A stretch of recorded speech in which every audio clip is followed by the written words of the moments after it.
Hi, everyone. My name is Yasmin Daswani, and today you are listening to Let's Associate, a collaboration between Women's Crick Zone and Associate Women in Cricket. Today is our very first episode, and we will be speaking to Esther Corder, an all-rounder who plays for the Netherlands. Esther is also an assistant content manager at Adidas.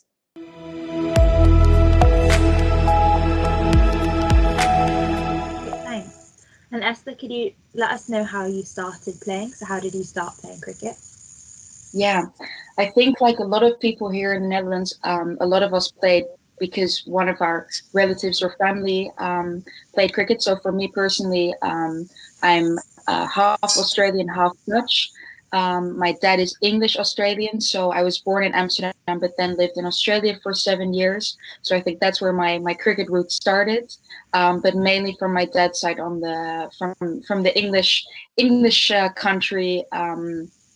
My whole family played cricket, and that's how I got into cricket here. So when we moved back here when I was 8, that's when I started playing here in the Netherlands. So I've never actually played cricket in Australia, other than a tour that we've done there. But so that's how I got into cricket. And were you more of a batsman growing up, or a bowler, or an all-rounder? Very much a bowler, actually. I got into bowling very quickly, actually. I think when I was very young, I attempted wicket keeping, but that was not a success. So quit that very early on, and then really developed myself as a bowler. And I think over the past 2 years, also been working really hard on batting, and I think I've been very much enjoying that over the past few games as well. So especially with club cricket, really trying to combine both the bowling and batting. Yeah, so I mean, tell us a bit about. So you said you mentioned the last two games that you did quite well. So yeah, I saw that you top scored in the game on Thursday. So can you just talk me through? So what is the tournament? Um, Yeah, sure. Sure. Well, what we have at the moment is we have the hoofdklasse here in the Netherlands. We've got 5 teams competing, which is a 40 over competition, which is really, really great because I think we all very much enjoy the longer format of the game. It really gives you the opportunity to give yourself some time to score runs. So um, for 2 games, I actually scored one game 20 and one game 18, which I don't score a lot of runs normally, so I was very pleased. And it was really good. I think 40 overs suited me very well in allowing myself a lot of time to get in and to see the ball and to then also score some runs. So I think that's really good. I think the longer format suits my batting style a lot better. Um, so I was able to score some runs as well. So I think the batting has been really good. A lot of the girls have been working very, very hard on the batting. So in the same game, Babette Leda scored a 97, which was really, really, really good to see. I think everyone enjoys within the Netherlands if other players are doing well as well. So yeah, really good to see. and so how many teams are there in the tournament? Um, what's the structure of it? Is it a knockout game, or is it a round robin tournament? Is it just two teams? Yeah, no, it's 5 teams competing. At the moment, we play each other 2 times. Yeah, do I say that correctly? Yes, we do. So each team plays each other twice, and then so no knockout rounds or anything like that. It's just the team scoring the most points. So a win is 4 points. And a tie is 1 point. So that's where it gets interesting because we've got a lot of rain here in the Netherlands. So some teams have been unfortunate that to just take away the 1 point. So it will definitely get really exciting at the end. I think this format is really good because we have a lot less teams competing at the moment. All teams are really equally strong, I would say, comparing to maybe some other years where the level has been very much different, not equal. And this year we can really see because some of the players who didn't get the opportunity to play with their team because they didn't have enough people to participate, which is a shame. So we can see that some of the teams that now have some really strong players, so making the playing field a lot more equal and the games being a lot more exciting. So I think that's that's so good for the Dutch cricket. I think it's a shame that it's only 5 teams. It would be so good if we can get more teams for sure. But having five teams is already really good, and having really exciting games is so good. So really happy. And you mentioned that there are a lot of young players coming through. So can you name a few? Who do you think's the new upcoming talent for the Netherlands? Oh, good question. I do think what's really good about the Dutch setup is that what I always really like is if you can get one or two younger players to come through with the team who can then, play some games, build some confidence, and really do well. So I think that's super important to focus on within the Dutch setup, that you have that young teams, young players who can come through, but still a steady base from the team, so that they can really learn and develop. Let me think of a name. Um, I think at the moment, Merel Dekeling, who plays for Quick as well, I think she has a lot of talent, works super hard for it. I think that's really good to see. What we're seeing now is the younger girls are getting that opportunity, so also maybe more of the drive for them to to want to play with the older girls. I think that's so good. If I look at when I was younger, I think the what I looked up at most was the older players who were doing well, and that you can, you feel part of the team and you want to play with them. I think that's so important for girls cricket, is that you have people to look up to, who you admire, who are doing well. So if we can keep that would be amazing. And so who is that person, or who are those people for you when you were growing up? For me, for sure, Helmine Rambaldo, um, and Denise. Um, those were the two. When I started playing with the Dutch cricket, they were both still playing. Denise was still captain, and just the drive, the effort, the way they played cricket, I just very much admired and really looked up to them. I still play with Helmine at the moment. Um, and I absolutely love it.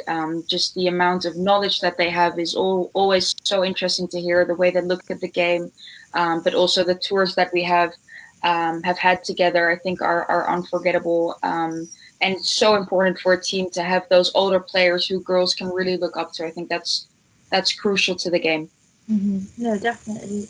Um, and so, what do you enjoy most about cricket? What do I enjoy most?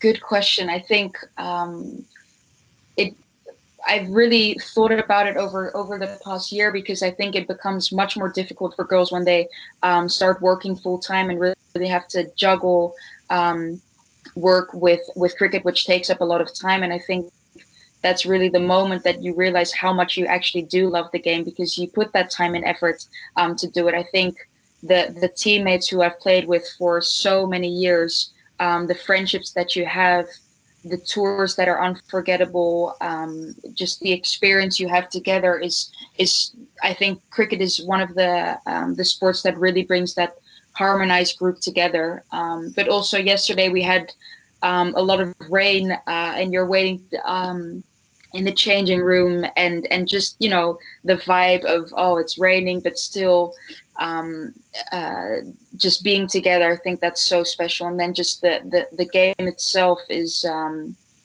I love it. The mind game that you constantly play with yourself, with the batter, or with the bowler. It's an individual game, but still together, which I think really suits me. So yeah, just love the game. And so, what are the biggest challenges for you of being a semi-professional cricketer, and trying to compete at an international level? Yeah, good question. What I struggle with a lot of the time. For me, it's definitely combining work life with cricket life. So working full time, but still finding the time to train 4 times a week, and then having a game. I think that's really a balance, working together with the coach, but also with working, trying to find that balance. So I think at the moment, if there would be one thing that I could change in the Dutch cricket, is that we can get some contracted players so that you can retain your older players, because at the moment we see that we lose those senior players once they get into the working life, and you can't balance that anymore. That we lose those people, which is a shame, of course, because that means you can't retain your team. So if there would be one thing I could change, that would be it. Yeah. Okay. And what are your goals for the year ahead? So we have, unfortunately, our qualifiers for the 50 overs got postponed again. We were going to play in Sri Lanka. That got postponed. So hopefully that can go ahead maybe this year, but you don't know with COVID. But we also have, with the Dutch team, a competition in Scotland in August, which will be really good. So hopefully we can get some. I think at the moment our goal should be playing a lot of games and looking at to win every game, which would be super important. I think over the past few months with the new coach, we've put in a lot of a lot of time, because the opportunity was there. So I think on the Dutch team, we've made such huge improvements. On club level, I hope we can win the competition with Quick. For me personally, to score some runs, get some wickets, very simple, but uh, that would be really good. And I think most of all, that we can enjoy playing cricket. That it's yeah, I think that's really important. Once you lose the joy of playing cricket, that's the moment that you should stop. Yeah, 100%. What's the funniest memory of your early years with the Dutch national team? Have you got any amusing tales? Oh, I think I joined the national team quite young. I think one of my always good stories is when I joined the team. There were two Esther. So Esther de Lange was captain at the time. So when we went on tour, and it was actually Denise Hanema who said, "Well, we can't have two Esthers. We need to give you a nickname, because otherwise, in the field that would be confusing." And that's how my nickname Skippy, or Skip, was born. And I would say every single person in Dutch cricket calls me Skip. I wouldn't be called Esther in any situation 9 out of 10 times. So I think that's one of my fond memories of the cricket. That's the friendships and those kind of memories, and just I think being on tour always creates such great memories. Yeah, so the Skip name has definitely it's definitely stuck, and everyone still calls me that. So that's funny. Do you know where that came from? Partially because I joined really young, so bouncy and alive, and and from my Australian roots, so Skippy the kangaroo, and then it was shortened to Skip, and that's used still. Okay. Okay. Awesome. Well, thanks so much, Esther. I've got some rapid fire questions for you. So I'm just going to ask you several questions and just give me your first answer. Okay. So who is your sporting hero? Helmine and Denise. Most annoying teammate? Oof. That would be, if I with the national team, my own sister. Favorite holiday destination? Costa Rica. Nice. Best moment on a cricket field? Taking a wicket, and especially when I bowl a wicket. So taking the middle or off stump. It does feel good. Favorite meal? Sunday roast. Messiest teammate? Oof, that's a good question. Maybe myself. A cricket record that you'd want to win or want to I think it would be absolutely amazing if with the Dutch team we can make it to a World Cup. If you had a superpower, what would you want it to be? Oof. Um, I think I would like to run super, super quick. And if you could be reborn as another female cricketer, past or present, who would you choose to be? I think it would be Elise Perrin.